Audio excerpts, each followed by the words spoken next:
Hello, this is Faith at Faith and Books. I have a little bit of a tiny break in the middle of the week here, so I'm going to try to do part 2 of my ranking of Victorian authors. I look so tired. Oh my gosh, I can't stand the way I look since I've gotten my cataracts done. Now I can see what I look like.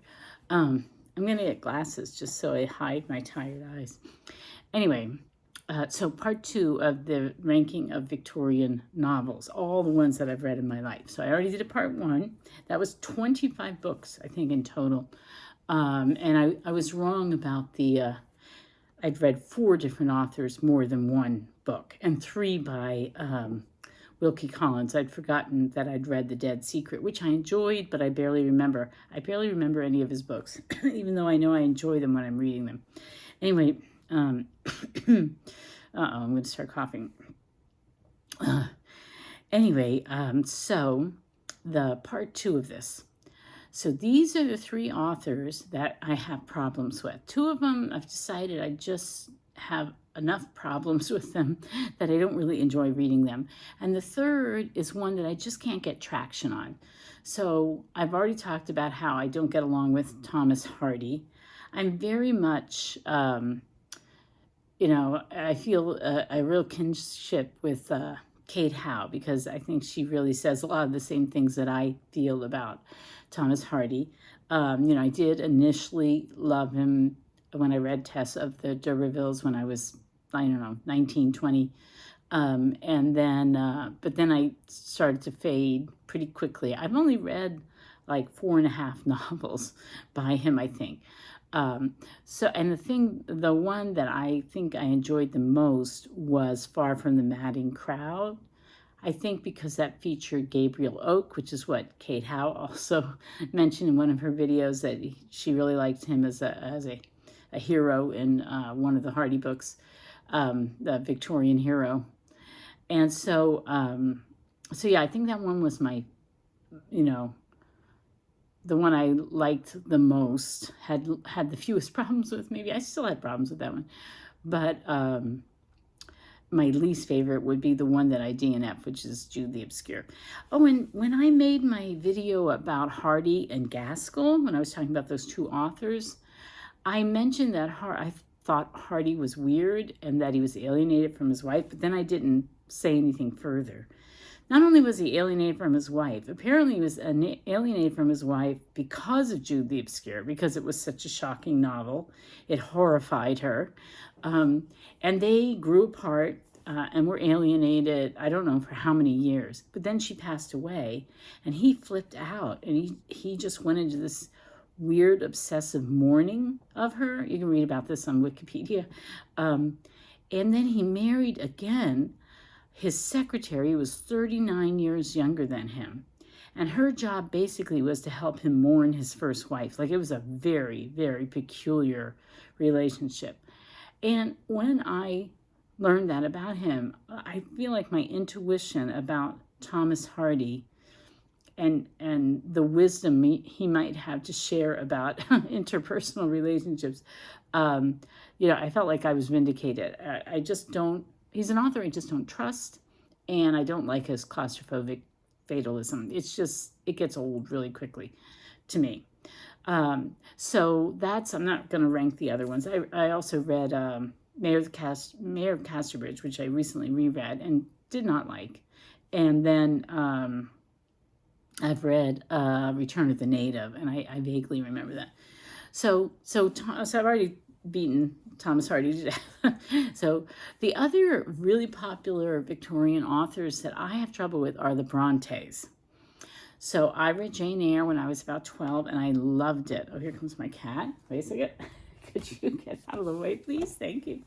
And I loved it, and I know I reread it over the course of my young adult life. But then I had the fortune or misfortune to be in this college course called Women Authors, and the professor had a real bone to pick with Jane Eyre, and he made such a good argument, it made sense to me.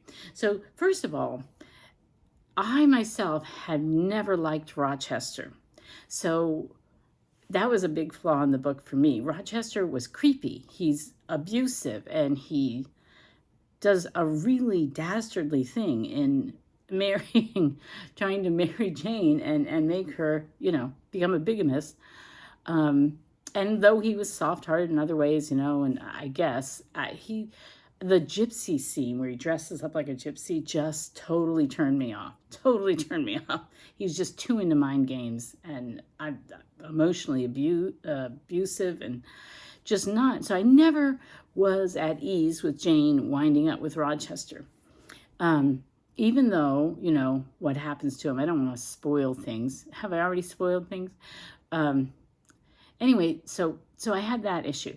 But the other issues that I had, well, first of all, I did not like, and I guess this was part of what the professor said, John St. John is so obviously a foil to Rochester, because Rochester is all about passion, and John St. John is all about, he's just a cold fish. And it's a little clunky. It was a little too much of of making these two opposites. It was a little too obvious, I thought. So that was a little bit, bothersome. But the real problems I have with it is I really, really don't like the use of the supernatural to sort of circumvent ethics. So she has this, she hears Rochester calling her. And she goes to the door, and she thought she heard him, and she couldn't. It was from a distance. So it was like the supernatural thing where she heard his voice. And so then you think, oh, there's this supernatural tie. There's this mystical tie between them. And then she decides to go back to see him, and I just can't believe, I cannot swallow this, that she was just going to go back and check in and say hi and then leave again. If she went back, she was going to stay. There's no way she was going to leave again after all she'd been through and all she'd realized. But what happens is Charlotte Bronte just does this kind of cheap trick where, what happens at the end, and poor Rochester is blinded and all that stuff. So, he's now worthy of her, I guess, because life punished him, and conveniently he's free and all that kind of stuff. I just felt like it was sort of cheap plot moves. And a lot of people say, oh, it's a Christian novel, but I don't think so. I think she was going to go back to him. She was going to, I really feel like she was going to go back to him. That's what Charlotte Bronte wanted. That's what but she couldn't, that wouldn't be acceptable to society, so she had to come up with something that would make it okay. And I just feel like it was a little bit too, like Thomas Hardy, was just a little too over the top and contrived. And it just doesn't sit well. There's something irritating to me about it. So I found it's really readable. It's such smooth writing. It's so easy to read. And it's gripping. My husband just read it this past year, and he couldn't put it down. He didn't know the story at all. So he was like, who is that? Who is this person, this mysterious person? What's going on? So he really enjoyed it. But he did think Rochester was super creepy and that Jane didn't get, he agreed with me about that one. So, yeah, so I had problems with Jane Eyre. Then when I was very young, after I read Jane Eyre, I read Wuthering Heights. And I'd seen the movie, with Merle Oberon and Laurence Olivier. And the book, for me, that book is actually kind of more Christian, if you're talking about a Christian approach, because at the end, the next generation tries to stop this abuse, this feud that started up because of how terrible Cathy and Heathcliff were to everybody. They were the most selfish, nasty people ever. And again, we're supposed to accept that because there's some sort of supernatural tie between them. And so, no, I'm sorry, you can't use that as an excuse to get around morality or, being decent human beings. So that just doesn't work for me at all. And to me, you have to get through so much horrible stuff with these horrible, horrible people to get to the conclusion at the end that it really wasn't worth it to me. So I don't like Wuthering Heights. I have real problems with Wuthering Heights. Now, I did read Agnes Grey by Anne Bronte, and that is actually my favorite Bronte so far. I haven't read them all the books, because unlike Villette, which I kind of compare it to, which is by Charlotte Bronte, which I hated, Agnes Grey, the young woman who's talking in the first person, isn't this paranoid, self-absorbed person. She is lonely, going through a hard time. She is trying to maintain her integrity in a very difficult situation, but it's not nearly as, she's not paranoid. She's not driving herself crazy like in Villette.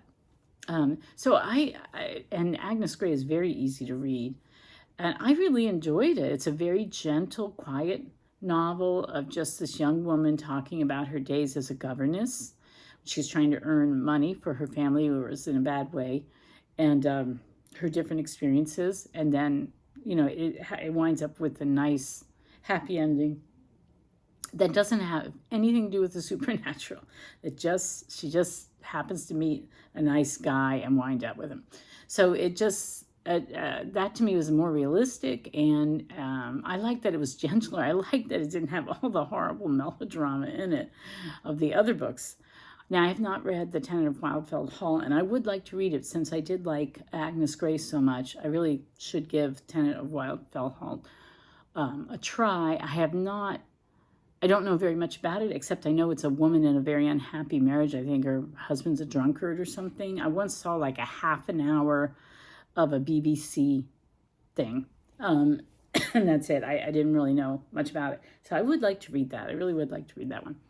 Villette. That is my least favorite Bronte novel. I could not stand the protagonist. She is the most judgy, bigoted, self-absorbed, self-pitying, snooty person. She goes to Belgium because she's been a companion to someone who passes away, and she doesn't have anybody to go to. Somehow she didn't think about what she would do after this person passed away. So she goes back to Belgium, where I think she had gone to school or something, and she gets a job at this school. But she hates Catholics, so she's in this Catholic country. So it's like she's afraid she's going to get cooties being too near these Catholics. It's so anti-Catholic. And she is so snooty and looks down on everybody else in the school. She hates her students. She hates the people she works with. She's so alienated from everybody and so like depressed that she's almost crazy. She's almost going crazy. These weird supernatural things are happening. She winds up falling in love with a man that she can't fall in love with because he's Catholic. So you know what happens, I guess all I can imagine was Charlotte Bronte couldn't have married a Catholic and shown it her, let her father know about it. So you know what happens. She winds up, I don't want to, okay, I'm going to say that I have spoilers in this. Anyway, the guy winds up dying. And so she can have like the romance of her love without the problem of marrying somebody whose religion she despises. So anyway, Villette, I just thought it was, again, she writes really well. It's absorbing writing, but it was just awful stuff. I just thought it was an awful book. So that is my least favorite Bronte novel. I have not read Shirley or the Professor, I don't think. And I have no desire to, but I do want to read, I do want to try The Tenant of Wildfell Hall. I think that's the title. Yeah. So, okay. So the last author is Charles Dickens. I love David Copperfield. I read that when I was very young too, and I've read it many times, and I just absolutely love it. And I love Great Expectations. I had to read that freshman year in high school, and to me, it's like almost a perfect novel. Like, it's just a really, really well-written novel, and I just loved it. I've read that several times. I've read A Tale of Two Cities. I don't know why I picked that one up. I think my sister recommended it. But I have read that several times, and I love the movie with Ronald Colman. So I love Tale of Two Cities. So, and of course, I love the Christmas Carol. But I just, whenever I wanted to go read Dickens, I would just go reread something I'd already read, instead of expanding my, you know, my experience with him. And so finally, a couple of Victobers ago, I did read Bleak House, which I had seen the BBC series. And I had tried, years before I tried to read Bleak House, and I just couldn't get any traction. But I did finally read it, but I just remember it being work. I remember really enjoying it, but it being work. Now, I had cataracts, and that was when it was really starting to affect me. And I had a big thick, I read it, I didn't listen to it on audio, or on, I didn't read it on my Kindle, so it was tiny print. So I think that just, like, physically, it was just a lot of work, and it took me, that was the only thing I did for Victober, I think, that year, was read Bleak House. That was all I could get done. So yeah, so I've got Bleak House under my belt. I've also read A Cricket on the Hearth. Is that what it's called? Cricket, yeah, which is a novella, a Christmas novella, which is kind of bizarre. Like when you first start reading it, or when I first started reading it, I was really disoriented. I didn't really understand what was going on. But then as you read, it clears up. And it's a sweet, very Dickensian story that I enjoyed. So I was going to pick up Pickwick Papers because Katie at Books and Things is starting this 2-year or 2.5-year long Dickens reading project, and she's doing it in order of publication. Pickwick Papers was his first.